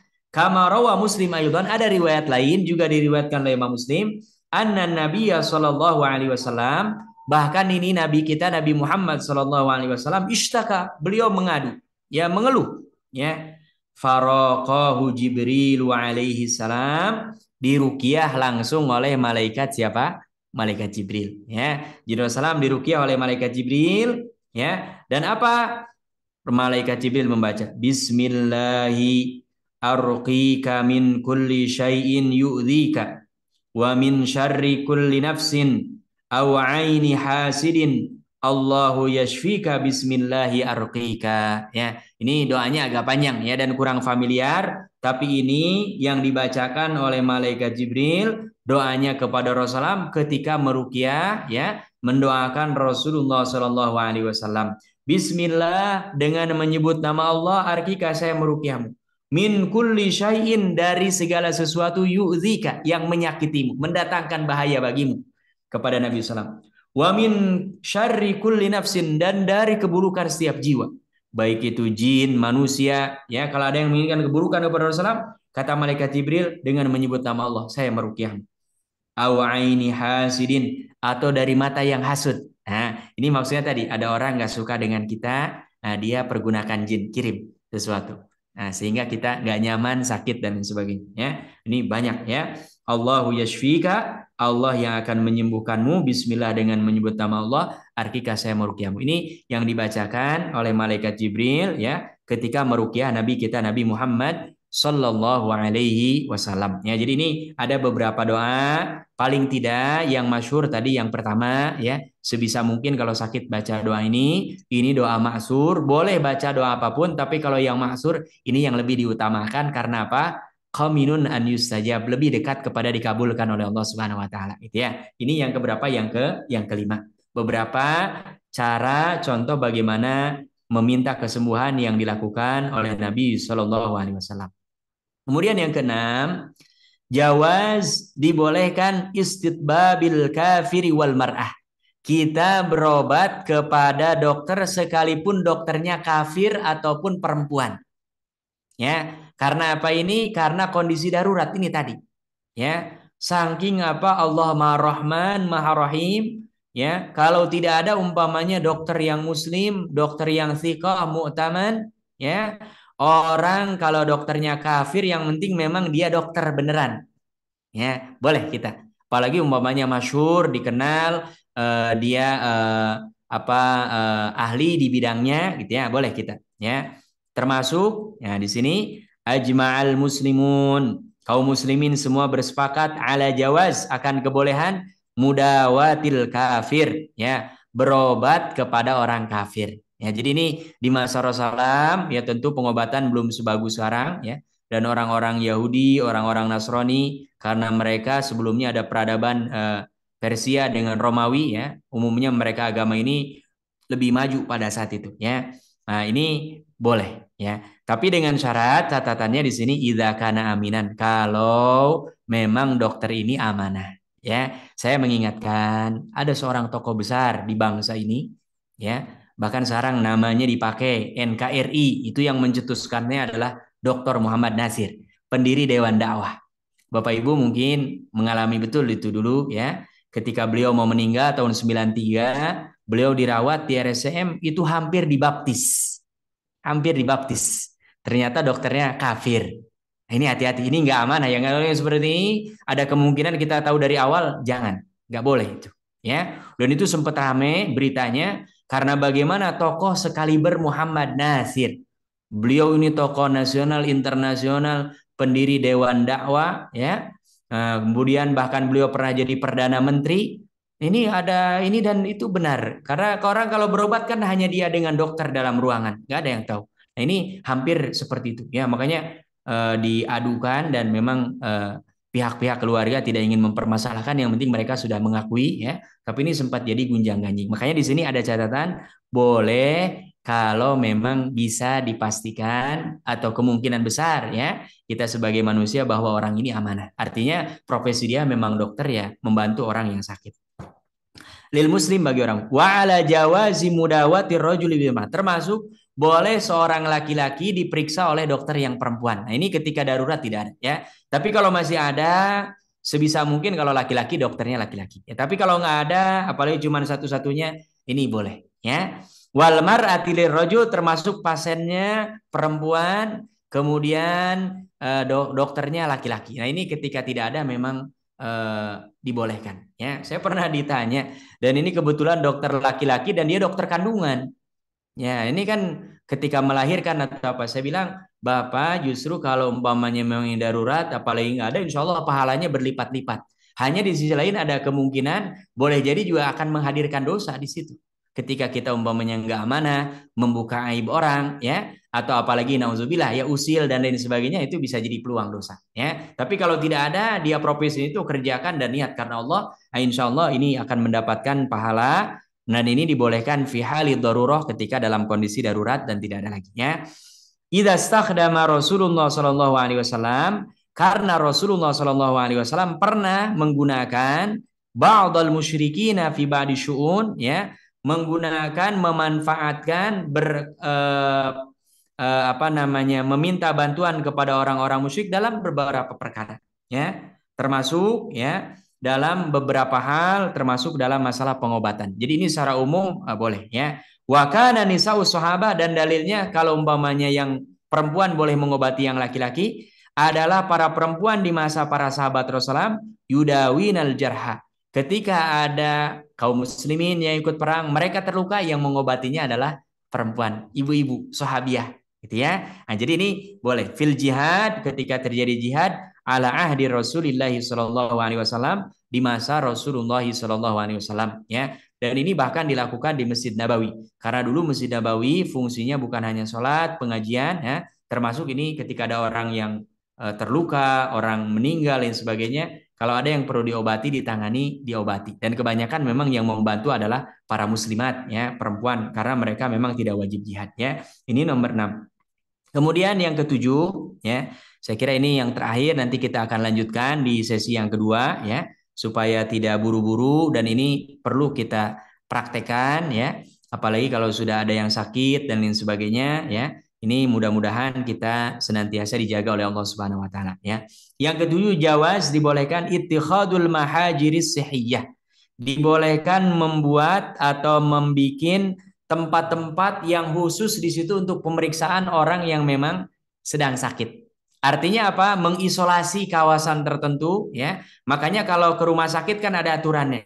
Anak di bawah umur sekian nggak boleh, ya. Sebisa mungkin keluar masuk pakai sanitizer dan lain sebagainya, ya. Nah, ini juga dibolehkan, ya. Walaupun nanti ada kaitannya akan berbenturan termasuk dengan khalwat. Nah, ini gimana tuh? Ya, apalagi tadi umpamanya pasiennya laki-laki, dokternya perempuan, atau kebalikannya, pasiennya perempuan, dokternya laki-laki. Kan kalau ada tempat tertutup khusus, itu terjadi khalwat tuh di situ, ya. Walaupun secara praktek alhamdulillah, ya, selalu dokter biasanya didampingi dengan perawat. Nah, ini keluar daripada hukum khalwat, ya. Jadi tidak berduaan. Di sini akan lebih aman, ya. Nah, ini alhamdulillah, ya, ini adalah keberkahan dari Allah Subhanahu wa taala. Bal yustahab, bahkan di sini bukan hanya boleh, kata Syekh Abu Bakar Rajab, bahkan dianjurkan. An yuj'ala ashabal amradil mu'adiyah, dibuatkan khusus untuk orang-orang yang memang diuji sakit, dan sakitnya apalagi ini penyakit menular, ya. Umpamanya ada orang sakit tertentu menular, nah dikhususkan ruangan atau kawasan tertentu fi janahin khasin minal mustashfayat, di bagian tertentu, lokal tertentu daripada bagian rumah sakit. Jadi ini bolehnya. Dan ini terasa sekali, khususnya kemarin ketika Allah uji kita semua dengan ada yang namanya COVID, ya. Kan itu betul-betul jangankan orang lain, saudaranya, siapapun, nggak boleh. Hanya boleh lihat di kaca, ya. Bahkan sebagian rumah sakit bahkan sama sekali tidak memperkenankan siapapun dari keluarganya untuk menjenguknya, karena ini memang kondisinya genting, ya. Dan yang kedua, kalau sudah dilokalisasi seperti ini, wa ayyumna, harus dilarang. Al-asihha, orang-orang yang sehat, minal ittisali bihim, untuk berinteraksi dengan mereka. Jadi kalau ada orang umpamanya di rumah sakit, kawasan di situ khusus pengobatan penyakit menular, orang-orang yang sehat, saudaranya yang menjenguk, sahabatnya, siapa, jangan, ya. Ini adalah bagian daripada anjuran Islam dan indahnya ajaran Islam, ya. Ini dulu sebelum ada wabah seperti yang kemarin kita rasakan, ya. Karena apa? liqaulihi sallallahu alaihi wasallam, sebagaimana sabda Rasulullah sallallahu alaihi wasallam, bahkan ini bukan kepada manusia, sampai kepada binatang yaitu unta. Li ashabil ibil, kepada pemilik unta-unta, kata beliau apa? La yuridu mumbarridun ala musihhin. Kata Rasulullah, unta-unta yang sakit jangan digabungkan satu kandang, satu kamar dengan unta-unta yang apa? Sehat. Kalau unta saja, nah ini dalam ilmu usul fikihnya disebutnya mafhum mukhalafah. Kalau unta saja Rasulullah menganjurkan, apalagi manusia yang secara nilai, secara substansi, secara kedudukan dalam syariat lebih tinggi daripada hanya seekor unta. Nah ini unta saja Rasulullah, kalau ada unta yang sakit jangan digabungkan dengan unta yang sehat. Ini sabda Rasulullah dan ini diriwayatkan oleh Imam Muslim, ya, oleh Imam Muslim. Faidza kana hadza fil hayawan, kalau hadis ini bersangkutan terkait dengan hewan binatang, fafil insani mim babil aula, maka ini lebih afdal lagi, lebih utama lagi, lebih harus diperhatikan lagi terkait dengan kesehatan manusia. Wali qaulihi sallallahu alaihi wasallam fi ta'un, dan berdasarkan sabda Rasulullah sallallahu alaihi wasallam terkait dengan ta'un. Ta'un ini persis ya kayak semacam penyakit kemarin kita ini COVID corona, ya, walaupun sering diterjemahkan lepra atau apa, penyakit kulit yang memang cepat menyebar, ya. Dan ini pernah ada namanya di masa pemerintahan Umar bin Khattab, namanya Ta'un Amwas di daerah Syam, ya, Palestina situ. Kaum muslimin banyak yang hijrah dakwah ke situ, ada penyakit ini dan ada beberapa yang meninggal di sana. Apa panduan Rasulullah? Idza waqa'a bi ardin wa antum biha. Kata Rasulullah, kalau ada ta'un yang terjadi di sebuah negeri dan kalian berada di dalamnya, fala takhruju minha, jangan keluar.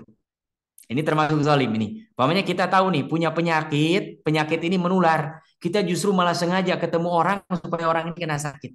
Ya, kata Rasulullah, kalau ada ta'un di suatu tempat kita ada dalam, jangan keluar, tunggu saja dulu sampai ta'unnya apa? Selesai. Ya, dan ternyata ini memang ada seorang sahabat yang idenya brilian. Pada saat itu sampai Umar hampir datang ke Syam, ya, tapi ditahan oleh Abu Ubaidah bin Jarrah, ya, walaupun beliau sakit dan meninggal di sana di daerah Syam, ya.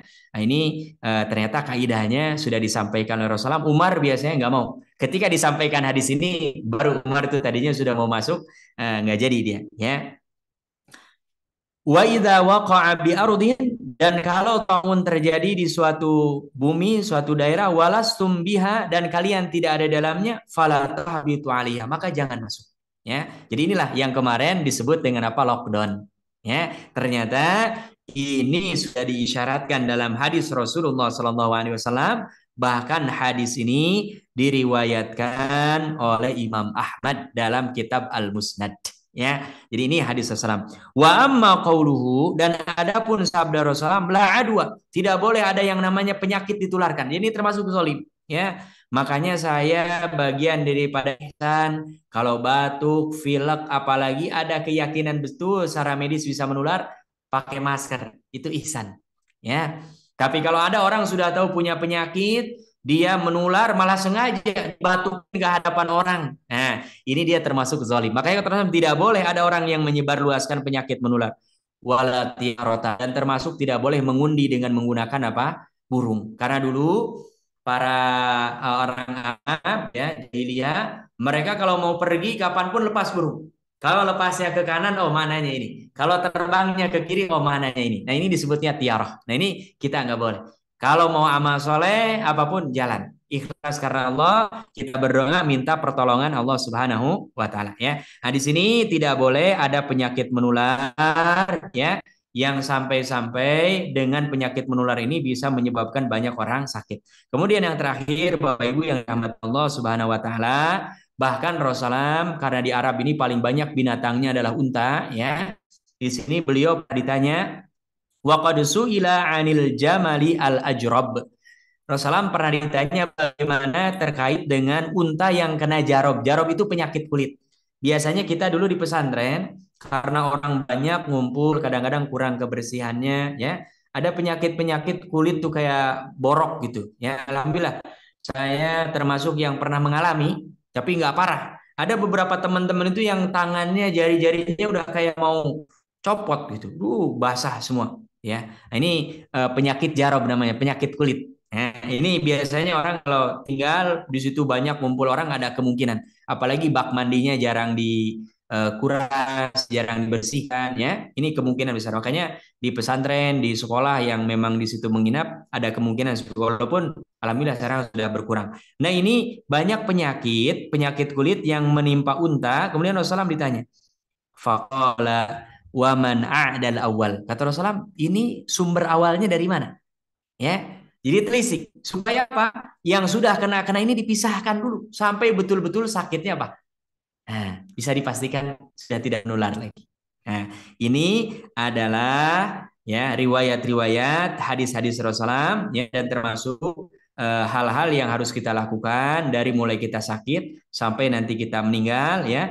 Dan setelahnya itu adalah menyunguk orang sakit, harus berhusnuzon ya. Termasuk nanti ada beberapa hal yang bahkan sudah praktek umpamanya kita sudah mentalkinkan, termasuk ini pertanyaan baca surat Yasin ya, bagaimana mentalkinkan ya, kemudian orangnya sudah meninggal apa yang harus dilakukan, matanya harus seperti apa, diarahkan kemana. Nah, nanti kita akan bahas setelahnya karena ini masih ada sampai nomor ke-12 ya. Ada beberapa hal yang insya Allah kita akan perjelas di sesi yang kedua insya Allah ta'ala karena waktunya sudah jam 21.10 ya. Mungkin kalau nanti ada pertanyaan atau ada hal-hal yang ingin disampaikan ya, mudah-mudahan sebagaimana tadi disampaikan oleh MC dan juga dikuatkan oleh Ustaz Syam, mudah-mudahan ini jadi bekal bagi kita karena siapapun kita pasti akan menghadapi yang namanya al-maut, yaitu kematian. Kullu nafsin dha'iqatul maut, setiap jiwa yang bernyawa akan rasakan yang namanya kematian. Kita berdoa kepada Allah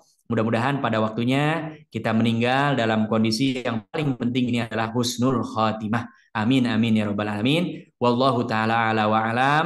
Nanti kalau ada pertanyaan silahkan langsung atau lewat chat. Mudah-mudahan kalau bisa dijawab insya Allah kita jawab. Kalau belum seperti biasa insya Allah nanti akan disusulkan jawabannya. Mudah-mudahan bisa membantu memberikan penjelasan untuk Bapak Ibu sekalian. Dan mudah-mudahan ini amal soleh, amal jariah dan amal kebaikan nanti kita menghadap Allah Subhanahu wa taala. Barakallahu fikum wa jazakumullahu khairan. Kita kembalikan lagi kepada MC. Barakallahu fikum. Nah. Jazakumullah Ustaz Ujang atas materi yang sudah diberikan. Sekali lagi bahwa ini masih baru pemanasan ternyata, belum kepada inti, kepada bahasan kita. Jadi ternyata banyak hal-hal yang harus kita kerjakan sebelum perawatan jenazah dan sebagainya. Yang jelas memang saya tidak akan menyimpulkan apa yang tadi sudah dipaparkan oleh Ustaz Ujang. Hanya mungkin saya ada satu hal yang mungkin perlu ditegaskan juga, karena pada suatu saat kita nanti sakit di mana kita tidak punya kemampuan apapun, baik dari segi fisik maupun mental, itu kita mungkin dari sekarang siapkan juga pentingnya kita menyiapkan keluarga kita supaya mereka itu tetap istiqomah, tetap lurus, tidak membawa kita kepada hal-hal yang mungkin malah menjauhkan kita kepada hal-hal yang menjauhkan dia kepada Allah Subhanahu wa taala.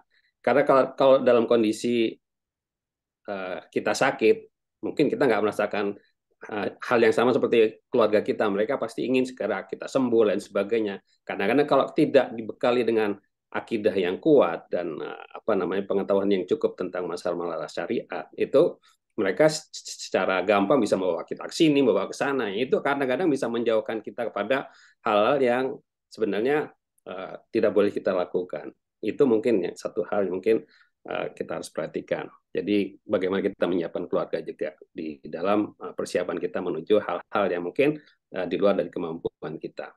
Selanjutnya mungkin akan saya lemparkan kepada para peserta.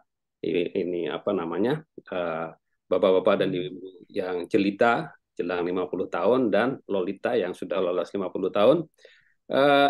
Tadi sudah ada satu chat yang japri ke saya, Ustaz. Ini satu pertama dari salah satu peserta menanyakan, seandainya ada wanita istri itu memakai KB, kemudian meninggal, apakah yang harus dilakukan dengan apa namanya alat-alat yang KB yang mungkin masih ada di dalam tubuh wanita tersebut gitu. Itu Ustaz, pertanyaan pertama. Padahal.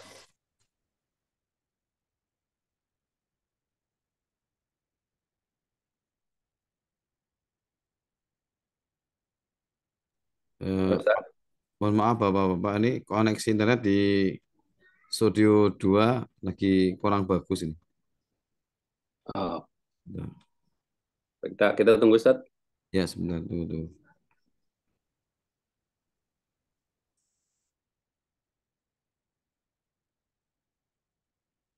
Nervous dia. Lagi dibenahi sama admin Zoom di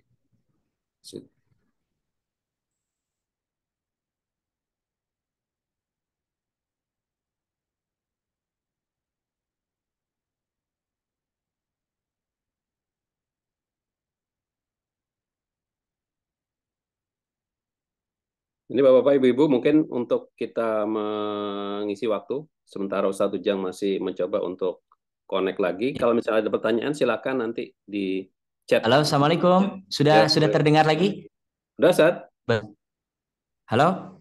Ya, Ustaz. Halo? Sudah ada suaranya? Ada suara, tapi gambarnya mungkin belum ada. Sudah, Ustaz. Padahal, Ustaz. Alhamdulillah, sudah ya.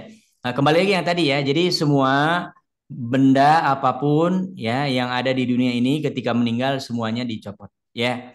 Makanya termasuk bahkan baju yang kita kenakan pun dibuka. Sebagian kalau yang kesulitan bahkan sampai digunting ya kan. Nah, semua dilepas ya, dan ini menunjukkan persis seperti kita dulu lahir. Nah, ini termasuk ya dan sebagainya. Kalau berupa spiral ini yang saya tahu yaitu jelas nanti datang ke dokter ya. Dan kalau yang umpamanya biasa ngurusi biasanya itu pasti akan dicopot ya, karena ini bagian daripada hal-hal yang memang menempel. Kecuali kalau umpamanya darurat tidak mungkin dicopot, dan umpamanya mungkin dicopot tapi madorotnya lebih banyak, umpamanya bagian tubuhnya bisa kena luka.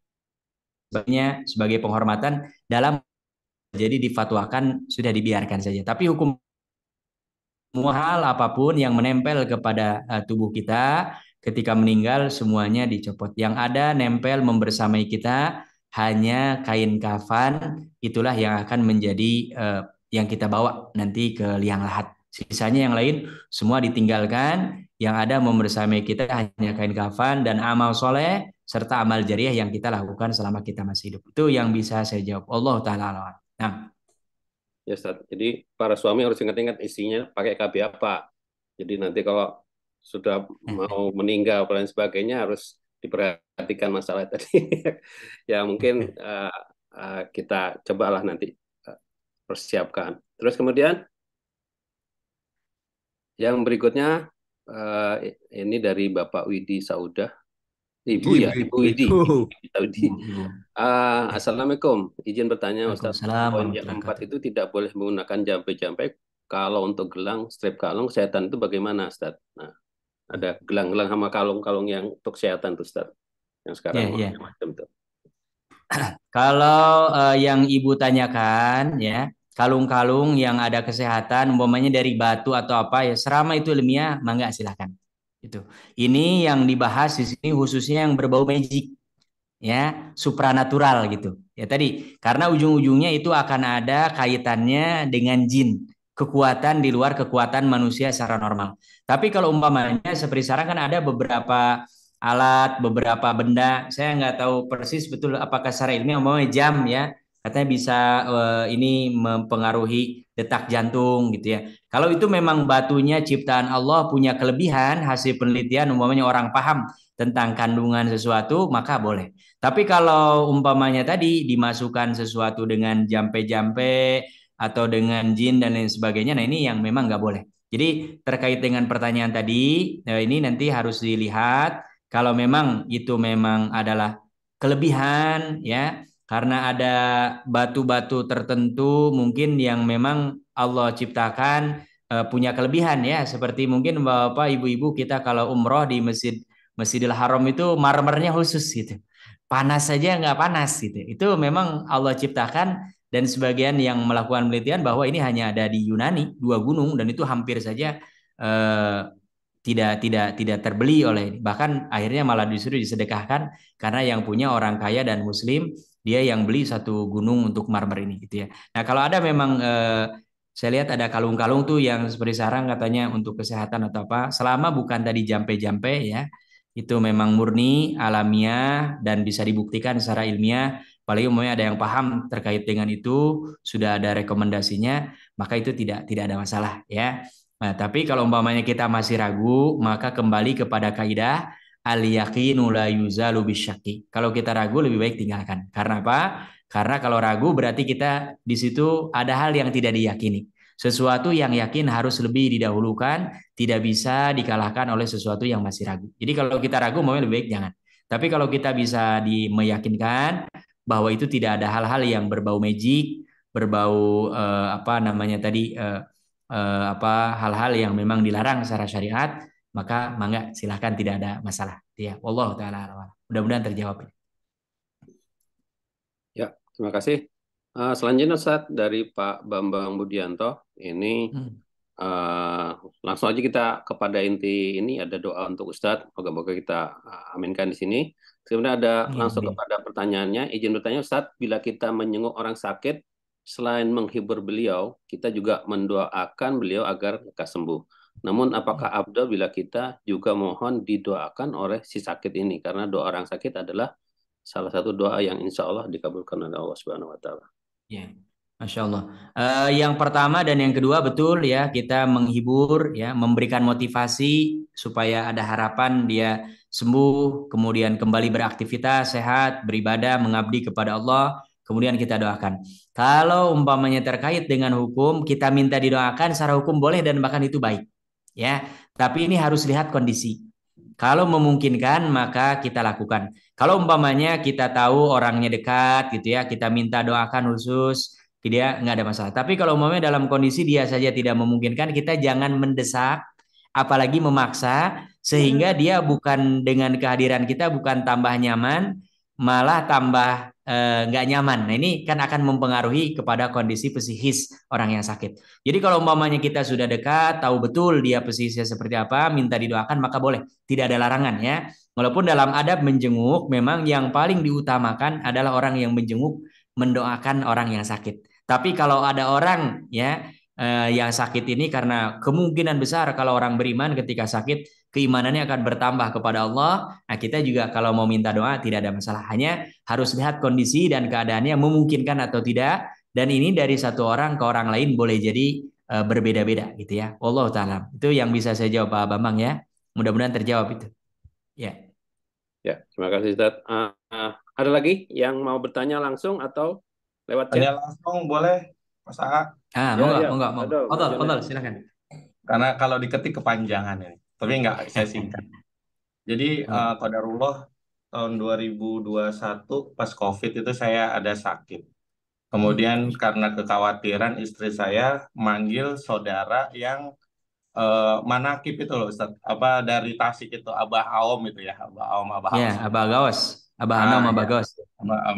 Terus kemudian tanpa apa, tahu-tahu datang orangnya. Kemudian ya udah, karena itu saya ikutin dulu ya. Sambil saya dengerin gitu kan. Terus dia bisikin saya bilang begini, kamu harus mungkin bahasanya zikir. Zikirnya itu nggak boleh langsung ke Allah gitu, ke Nabi Muhammad gitu, tapi lewat apa namanya ya, wasilah-wasilah gitu. Jadi disebut Abah Aum dulu, Abah Aus dulu. Pokoknya saya nggak tahu urutannya karena saya nggak percaya, jadi nggak terlalu saya dengerin.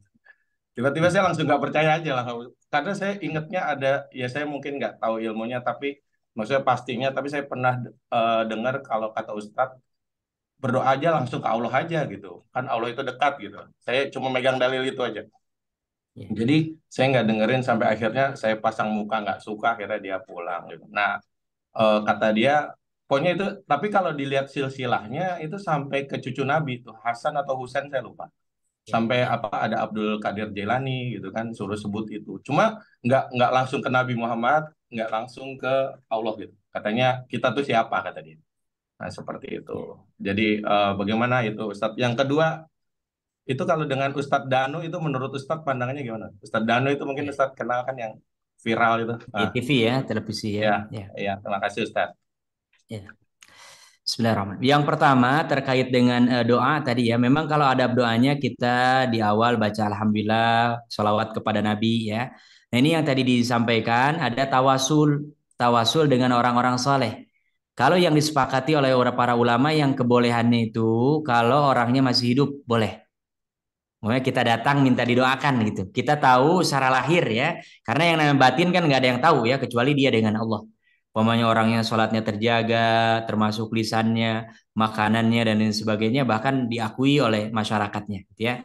Maka itu boleh. Adapun tawasul dengan orang-orang yang sudah meninggal memang ini masih khilaf di antara para ulama. Tapi tadi yang paling selamat ya pilihan Bapak untuk berdoa langsung pada Allah itu sudah paling selamat. Karena apa? Yang namanya tadi tawasul, sekalipun umpamanya ada ulama yang membolehkan, ini masih perdebatannya panjang.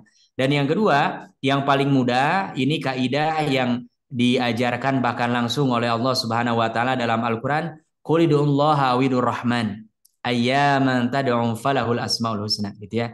Berdoalah langsung kepada Allah bisa dengan menyebut Ar-Rahman. Jadi kalau Bapak Ibu umpamanya sakit, ya Syafi, ya Syafi, ya Syafi boleh dengan menyebutkan Asmaul Husna. Dan itu lebih afdal, lebih utama, lebih mudah dan tadi kita keluar dari perkara yang masih khilafiyah.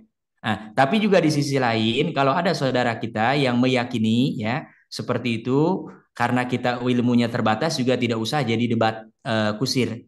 Karena kita juga kalau mendebat pun nggak nyampe. Kalau yang nggak nyampe biasanya malah nanti jadi nyambung ke hal-hal yang lain, ya. Tapi tadi yang dipilih ini adalah pilihan tepat. Itu tidak ada perselisihan di antara para ulama. Kemudian bahkan ini dalilnya jelas, terang benderang, baik dari ayat Al-Quran ataupun dari hadis, ya. Walaupun ada khususnya mereka yang terbiasa dengan mengamalkan thariqat, ya. Seperti tadi di Suryalaya, thariqat TKN ya, Thariqah ke Qadiriyah Naksabandiyah menggabungkan dua jenis ada Satoriyah ada lain sebagainya itu memang mereka ada tradisi bertawasul doa itu panjang sebutkan nama gurunya sampai nanti kepada Rasulullah dan memang berdoa kepada Allah tapi ini perkaranya pembahasannya dalam bab akidah termasuk furu ya cabang-cabang dari permasalahan akidah yaitu ada dalam bab-bab terkait dengan tawasul gitu ya tapi kalau orang ini masih hidup itu ijma sepakat para ulama yang saya tahu dibolehkan. Makanya kita datang kepada orang itu minta didoakan. Tapi kalau lewat orang yang sudah meninggal, ya, walaupun kesolehannya sebagaimana apapun, ya, ini memang terjadi khilaf panjang di antara para ulama terkait dengan kebolehan disyariatkannya atau tidak. Ya, ini yang pertama. Jadi pilihan tadi sudah. Kemudian yang kedua, Allahumma sholli ala Muhammad. Lupa saya tadi apa ya?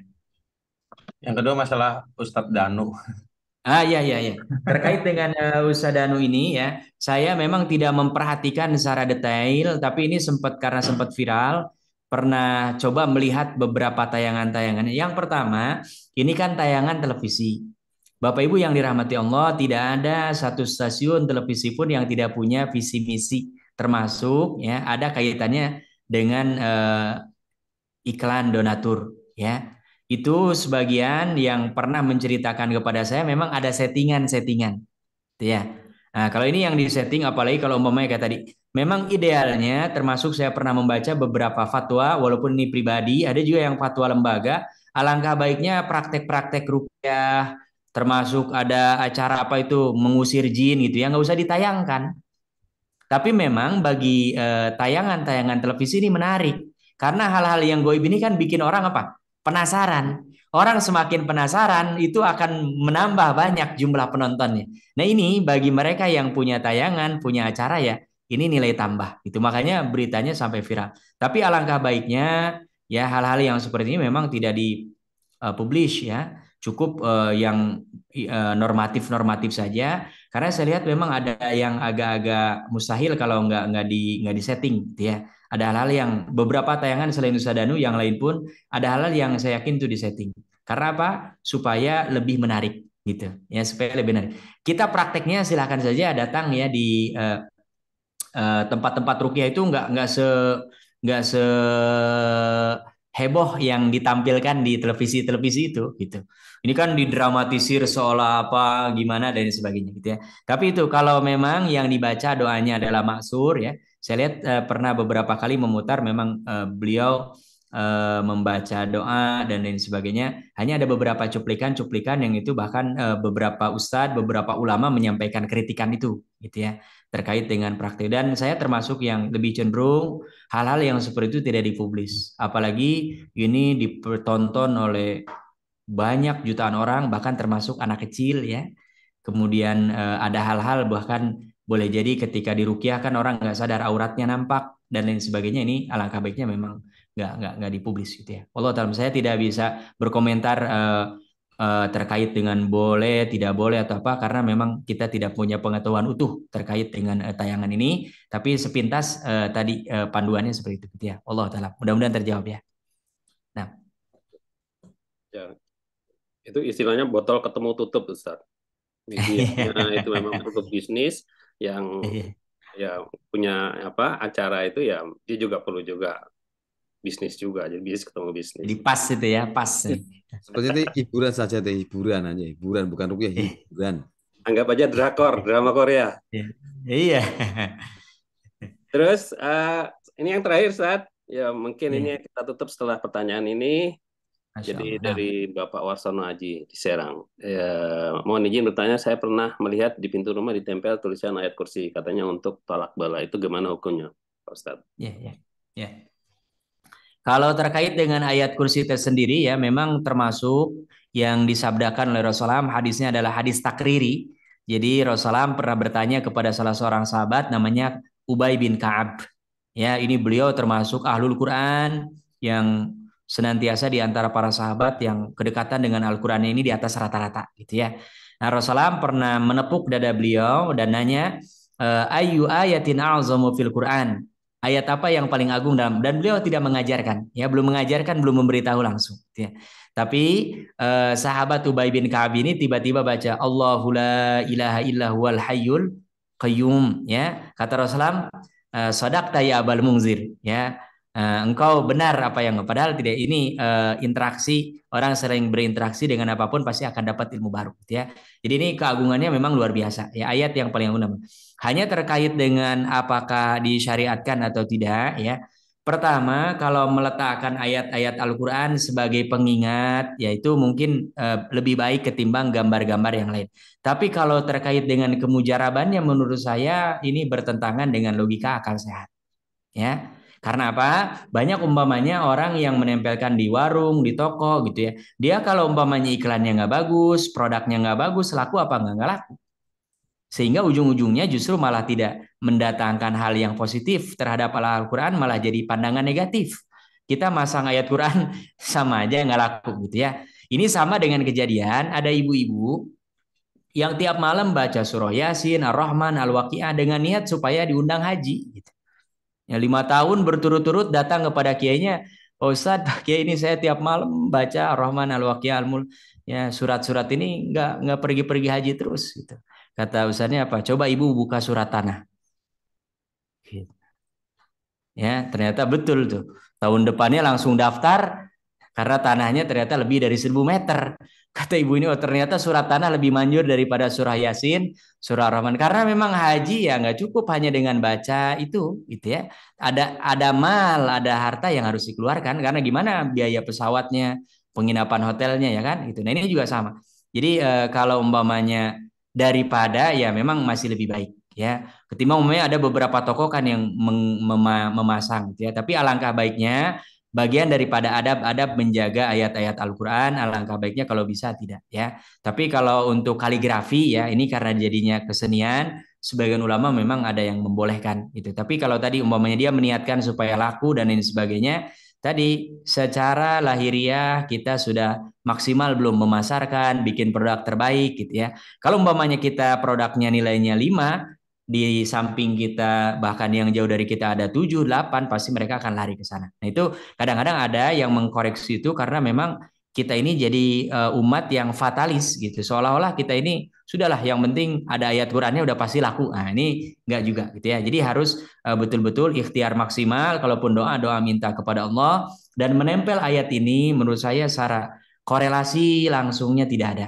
Ini termasuk ya, Bapak Ibu boleh dicoba. Nanti membaca Al-Qur'an langsung pakai mulut dengan mendengar dari MP3, MP4 itu beda. Termasuk kalau meruqyah. Ya, saya sudah praktekkan ya. Anak yang diperdengarkan baca Quran langsung dari mulut kita, walaupun kita bacanya tidak seindah imam-imam yang ada di Masjidil Haram ya. Karena itu yang paling baik, tapi itu lebih kena. Karena apa? Ini urusan hati, keyakinan, diterima langsung gitu. Tapi kalau alat ya tadi ada keterbatasan gitu ya. Nah, ini makanya alangkah baiknya lebih baik tadi ikhtiarkan maksimal. Kalau mau buka warung masakan, masak paling enak. Cari resep-resep bumbunya, setelah itu doa kepada Allah, banyak sedekah, banyak bantu orang, nah insya Allah Allah akan datangkan. Ketimbang masang ayat tadi, bahkan ada kadang-kadang yang ngambek, wah udah dipasang ayat paling agung saja, ini nggak laku-laku, apalagi ayat yang nggak paling agung. Nah ini kan jadinya nanti cocok logi ini, gitu ya. Jadi itu kalau bisa dihindari lebih baik. Wallahu ta'ala, itu mungkin yang bisa saya jawab ya. Nah, mudah-mudahan terjawab ini Pak siapa tadi ini dari Serang ya. Masya Allah. Barakallahu fiikum. Ya. Ya. Akhirnya waktu juga yang membatasi kita. Tapi jangan lupa karena ini masih baru pemanasan, belum pada inti materi, akan ada sesi-sesi berikutnya untuk kita lebih dalam, lebih banyak diskusinya. Ya paling tidak untuk menyiapkan diri kita, bapak-bapak, ibu-ibu yang jelita dan lolita tadi, karena ini sudah dekat dengan apa yang sekarang sudah kita dengarkan tadi, hal-hal yang mengenai penyakit dan kematian tadi. Kita akan coba nanti untuk membicarakan dengan pengurus kapan untuk dilanjutkan, dan terima kasih Ustadz Ujang atas waktunya. Barakallahu fikum, barakallahu fikum, dan sebagainya. Kita akhiri majelis kali ini dengan doa kafaratul majelis. Subhanakallahumma wa bihamdika asyhadu an la ilaha illa anta astaghfiruka wa atubu ilaik. Assalamualaikum warahmatullahi wabarakatuh. Selamat malam. Waalaikumsalam warahmatullahi wabarakatuh.